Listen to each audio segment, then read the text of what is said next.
Bien, donc bonjour à tous et bienvenue dans cette nouvelle vidéo. Alors c'est une vidéo blabla par rapport à la vidéo que j'avais déjà réalisée il y a 15 jours sur la visite de The Store. Je vous parlerai également dans cette vidéo du Tour de France, hein, je vous en dirai un tout petit peu plus. Et je vous parlerai également des futures vidéos qu'on retrouvera sur la chaîne, mais je vais surtout vous parler ici des contraintes que j'ai eues pour réaliser donc la dernière vidéo, la visite de The Store, parce que j'ai eu énormément de contraintes pour la réaliser et donc je voulais vous en parler un petit peu. D'ailleurs je voulais vous remercier déjà de vos retours puisque vous avez été nombreux à avoir écrit des commentaires et je vous en remercie parce que ça fait plaisir d'avoir des retours concrets plus que des likes ou des vues sur une vidéo, donc merci à vous. Alors cette vidéo elle n'est pas super bien préparée, d'accord, donc je lis un texte de temps en temps, enfin je vais lire un texte de temps en temps, c'est pour m'aider, c'est pas une vidéo que je prépare comme je fais d'habitude, voilà.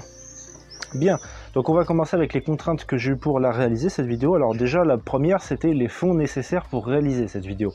L'idée étant que je voulais réaliser donc cette vidéo avec les moyens du bord, donc avec le matériel que j'avais déjà, donc c'est pas non plus du matériel hyper performant, mais il fallait un deuxième micro, enfin il me fallait d'autres petits matériels à côté que je n'avais pas déjà de base. Donc il a fallu racheter du matériel, il y en avait pour à peu près 200 €. Et moi l'argent que je mets pour YouTube, c'est l'argent que je récupère grâce à la vente du e-book. Donc j'avais déjà vendu plusieurs e-books, mais j'avais pas suffisamment de fonds.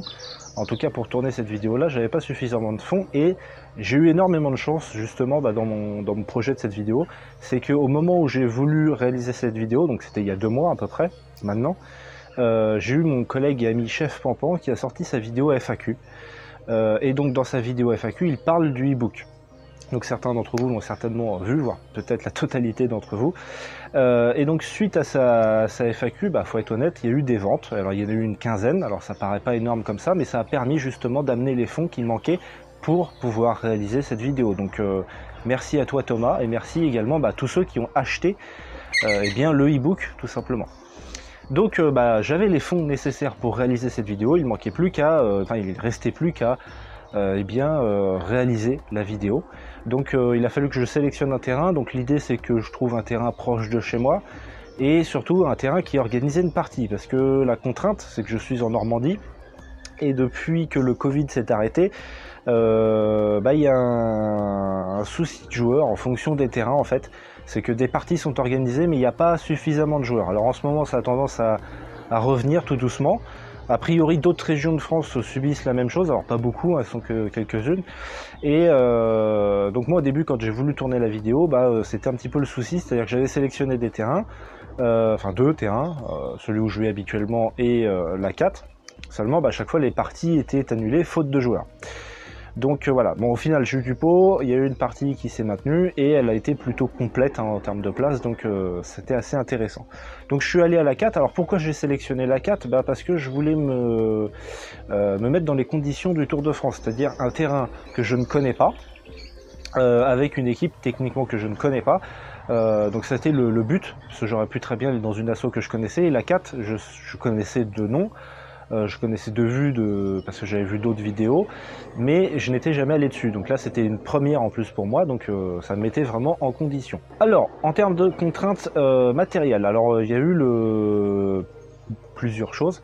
La première, donc, c'était le stabilisateur. Le stabilisateur, d'ailleurs, il y en a un, c'était Gwen qui a fait un petit retour par rapport à ça. Il se trouve que voilà, j'avais un stabilisateur pour pouvoir tourner sur cette vidéo, seulement c'est un stabilisateur que je louais. Alors déjà, j'ai eu beaucoup de chance de pouvoir en louer un, puisque dans ma région, en Normandie, c'est pas évident de trouver du matos vidéo à louer, notamment un stabilisateur, ou alors j'ai mal cherché.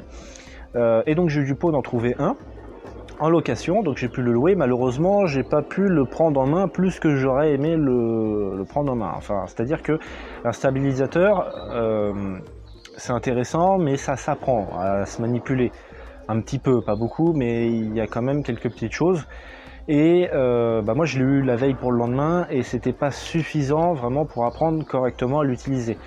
Donc en fait pendant que je tournais, j'apprenais à manipuler le stabilisateur, chose que j'aurais aimé pouvoir faire pouvoir faire avant et pas pendant. Donc du coup il y a quelques petites choses qui ont été ratées, alors que vous n'avez pas forcément vu parce que je les ai pas forcément mis les plans.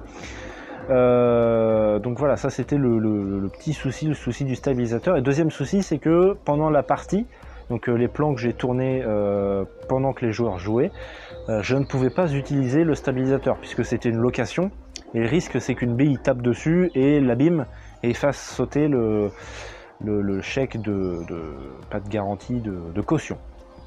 Donc je ne pouvais pas utiliser le stabilisateur pendant que les joueurs jouaient. Donc j'utilisais un monopode pour tenir l'appareil et pouvoir aussi poser l'appareil de sorte à éviter de trop bouger en fait et pouvoir faire la mise au point en manuel. L'autre souci matériel, c'est l'appareil vidéo en lui-même. J'ai un Nikon D5100 qui a maintenant plus de 12 ans. Donc déjà 12 ans, voilà, ça vous donne une petite idée de l'appareil que c'est. Donc c'est un réflexe, hein, c'est plus un réflexe qu'un appareil vidéo. D'ailleurs, il est plus optimisé pour faire des photos que des vidéos. Et même pour faire des photos, c'est pas ultra évident. Donc en vidéo, il n'y a qu'une seule option, c'est du 1080 pour 25 images secondes. J'ai pas d'autres options, donc ça veut dire que je ne pourrais, enfin, l'option après au montage ralenti, c'est pas possible, ça sera pas envisageable. Donc voilà. Donc c'était une des premières contraintes, et l'autre contrainte c'est l'autofocus. Aujourd'hui, il y a des appareils vidéo qui sont sortis maintenant depuis 5 ans, qui ont des autofocus extrêmement performants, hein, même déjà vos téléphones portables, je pense, enfin déjà nos téléphones portables. Mais là, voilà, moi j'avais mon réflexe et l'autofocus était pas terrible. Et quand tu es avec un stabilisateur, à 95% du temps, t'es à l'autofocus. Seulement, moi, l'autofocus sur le Nikon, il est très long et pas super précis. Et en plus d'être très bruyant. Donc c'est vraiment un gros souci, un gros point noir. J'ai raté beaucoup de plans. Ça c'est dommage. Ou alors j'aurais aimé qu'il soit plus rapide. Et des fois, il y avait des fois qui se mettait, enfin, il n'arrivait pas à trouver la mise au point. Donc il foirait le plan, tout simplement. Donc j'avais aussi cette contrainte-là, la contrainte de l'appareil vidéo, mon réflexe donc. Et alors la dernière petite contrainte matérielle que j'ai eue, c'était pendant le tournage du dimanche, puisque j'ai tourné sur 2 jours, le samedi et le dimanche. Et donc là, la contrainte matérielle, c'était les batteries pour l'appareil vidéo.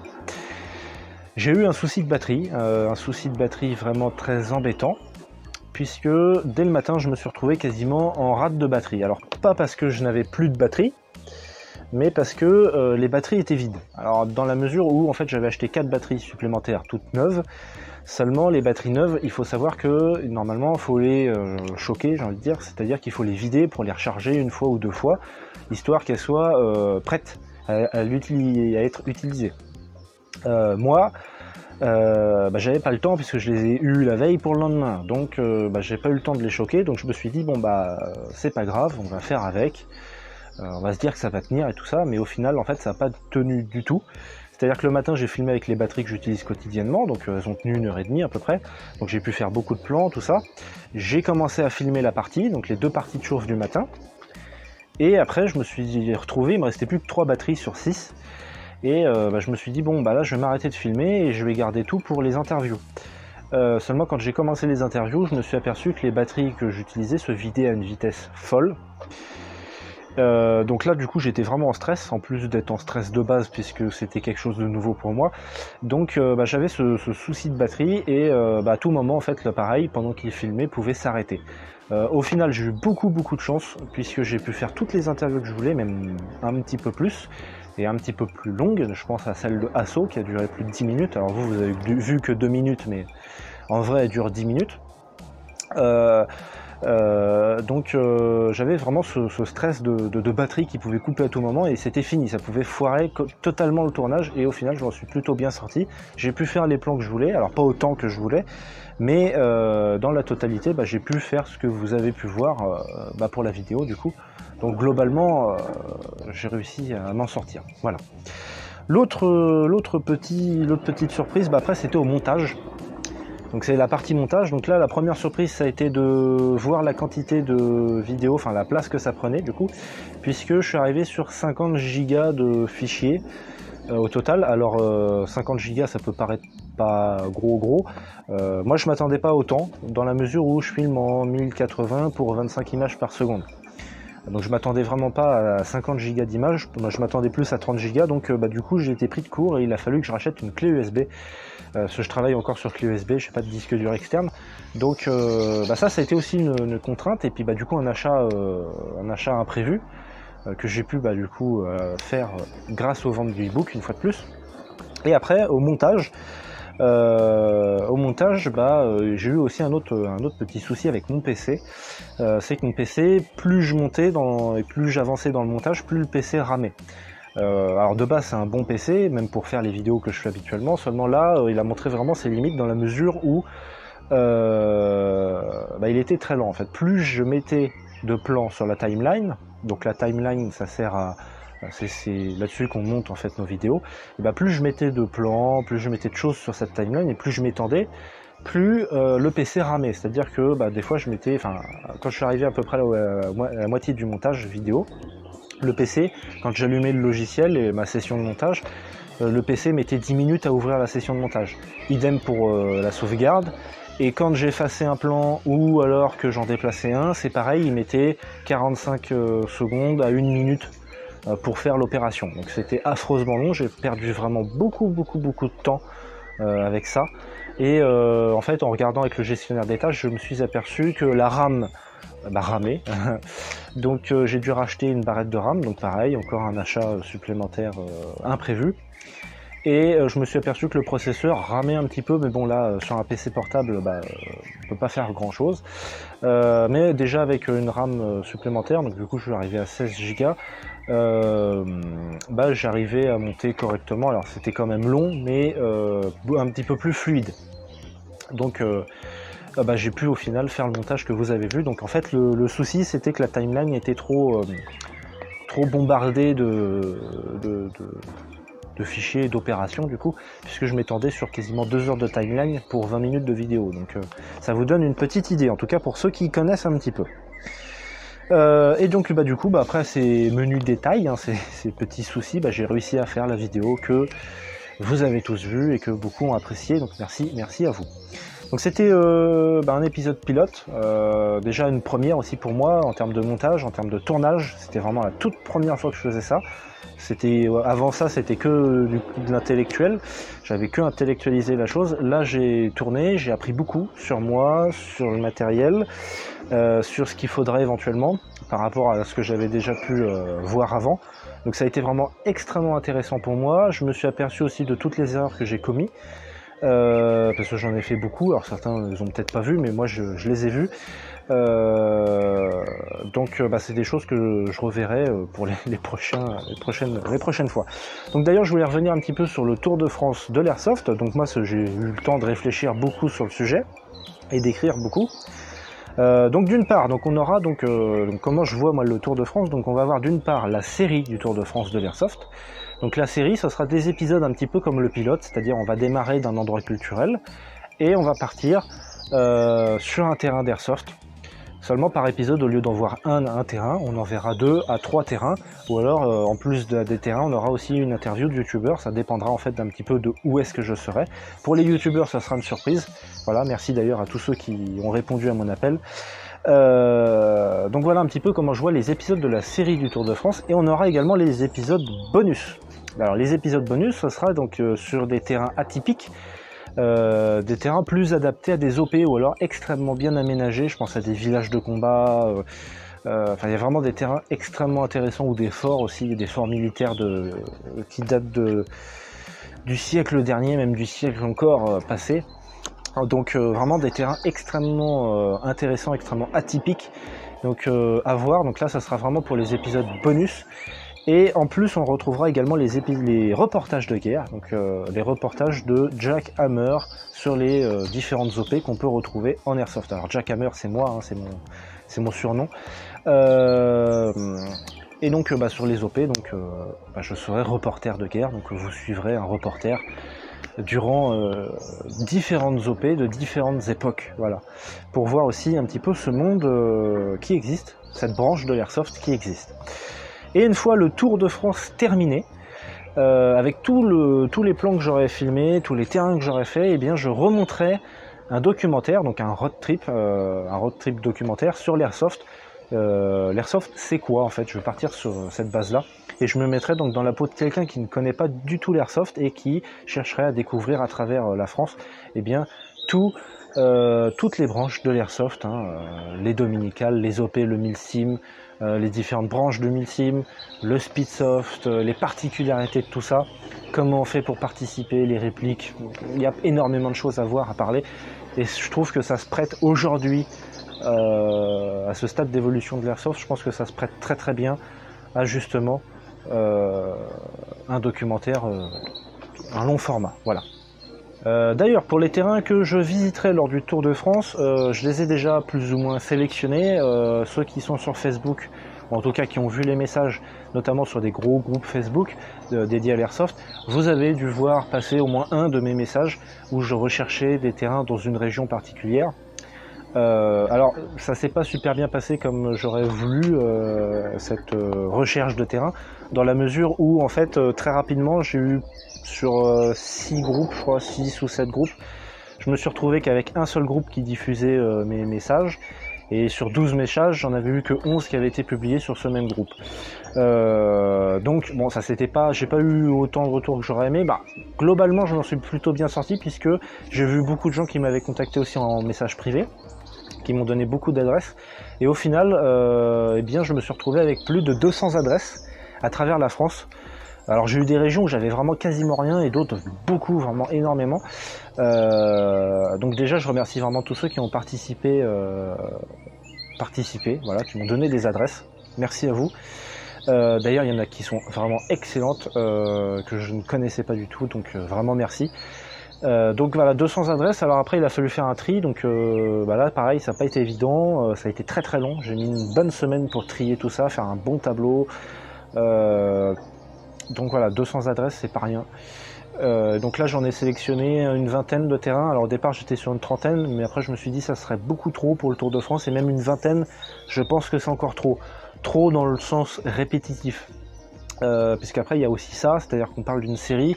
L'idée aussi c'est pas que ça soit trop répétitif. Donc on part à travers la France, d'accord, mais faut éviter cette répétition. Donc il faut peut-être réduire le nombre de terrains qu'on visite, parce que sinon c'est trop, et du coup c'est trop répétitif.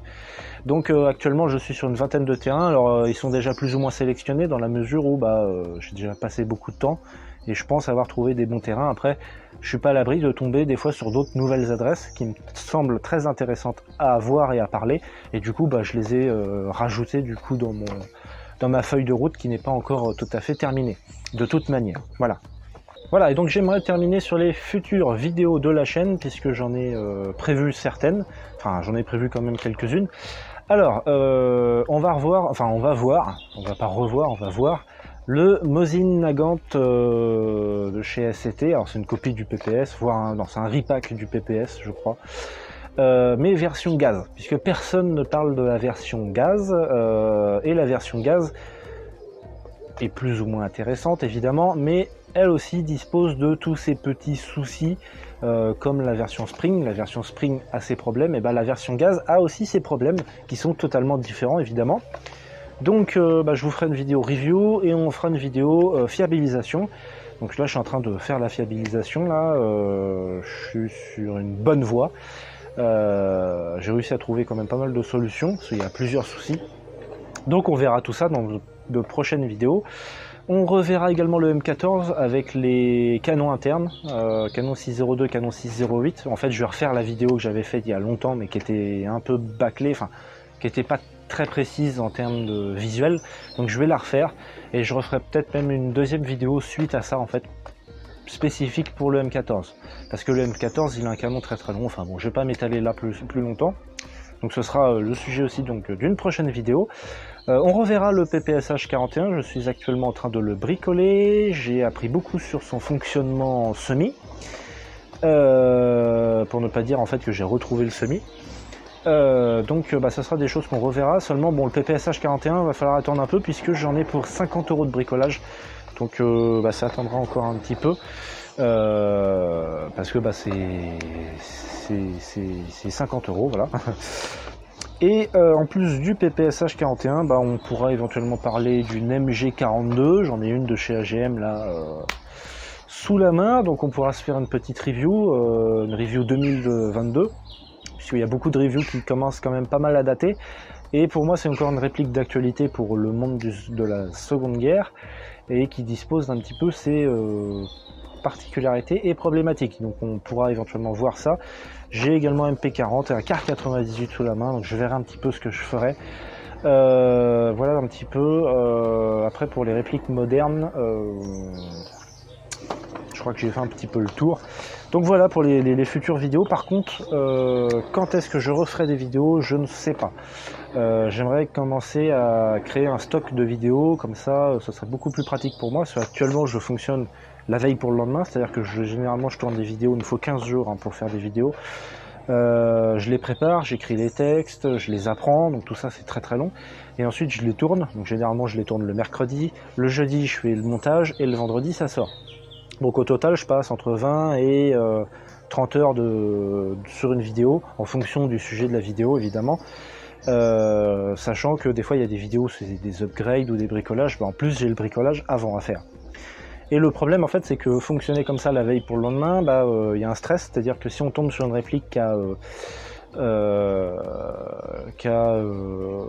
je pense au M14 par exemple, qui avait à l'upgrade des particularités de bricolage, et j'ai été un petit peu le premier à devoir bricoler des trucs, j'ai passé plus de temps que prévu, et donc c'est un stress parce que le temps que tu passes là, c'est le temps que tu passes pas pour préparer ta vidéo. Donc du coup là j'aimerais en fait prendre mon temps, déjà souffler un peu, parce que ça fait 1 an et demi que je cours chaque semaine à faire plein de choses. Le site internet, j'ai écrit un e-book, puis faire des vidéos tous les 15 jours, ça prend énormément de temps, et puis il n'y a pas eu que ça, il y a eu aussi le Tour de France. J'ai bossé énormément dessus ces derniers temps, donc c'est beaucoup de boulot. Donc là j'aimerais souffler un petit peu et prendre un peu mon temps pour les vidéos que je vais réaliser prochainement, quitte à encore mieux les réaliser ou faire un format un petit peu différent, et faire un stock de vidéos, comme ça moi je ne serais pas trop stressé en fait à faire des vidéos la veille pour le lendemain. Donc faudra attendre un peu pour les prochaines vidéos qui sortiront bientôt, mais qui sortiront pas dans 15 jours. Voilà. Donc je voulais remercier évidemment tous ceux qui ont participé à la partie à la 4 où je suis venu filmer. Donc merci à vous tous, merci à tous ceux qui se sont laissés interviewer, merci également à Wesh14 qui a bien voulu que je vienne sur son terrain. Merci à tous ceux qui ont acheté le e-book, merci à Thomas qui a joué un rôle assez important, merci à toi. Et également du coup tous ceux qui se sont abonnés dernièrement, puisque on a passé la barre des 850 abonnés, on va bientôt arriver aux 1000 abonnés, donc c'est pas rien, il nous manque plus que 500 abonnés, donc ça va se faire d'ici un mois et demi je pense. Et surtout merci à tous ceux qui ont commenté, parce que vous pouvez pas savoir à quel point ça fait plaisir d'avoir des commentaires sur une vidéo, d'avoir des retours physiques, pour des vidéos, plus que des likes et des vues, croyez-moi, ça fait vraiment plaisir. Voilà, donc voilà, moi je vous dis à très bientôt, profitez du beau temps, puis moi je vais aller me couper les cheveux, il commence à faire un peu chaud, et ça c'est un véritable bonnet. Donc voilà, allez, à plus.